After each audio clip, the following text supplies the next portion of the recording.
មួយបើទឹកគ្នាប្រហែលជា20នាក់អូដល់60ដណាមកទេជាបន្តទៅទៀតនៅខាងក្រោមបន្តិចគឺភូមិដូនញ៉ែអូដូនញ៉ែនៅខាងនេះបាទដូនញ៉ែនៅខាងឆ្វេងដៃគណៈកម្មការបន្តពីដូនញ៉ែនៅភូមិចំការគណៈចំការនៅកន្លែងណាចំការអត់មានទេអវត្តមានទេអូបាទពួកលោកស្រីទូវិជនទាំងអស់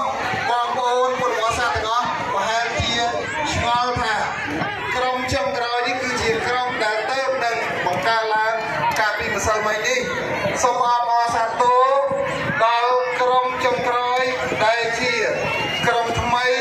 គឺអបអរសាទរដល់ក្រុមលោកគ្រូអ្នកគ្រូមកពីវិទ្យាល័យលវី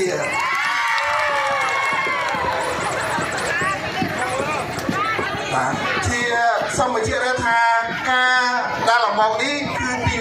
1ដើម្បីអបអរសាទរដល់ក្នុងពិធីបន់អមទូកអំបុកនិងសំពះព្រះខែទី2គឺដើម្បីរក្សាប្រពៃណីទំនៀមទម្លាប់របស់អ្នកស្រុកស្រុកយើងនេះបាទអ្នកទៅវានិងស្រុកខ្ញុំមិនដឹងថាស្រុកផ្សេងគេមានដើមមកដែរអត់ទេបាទមានដឹងទេដើមមកមានដែរអត់មានគុំកន្ត្រាក់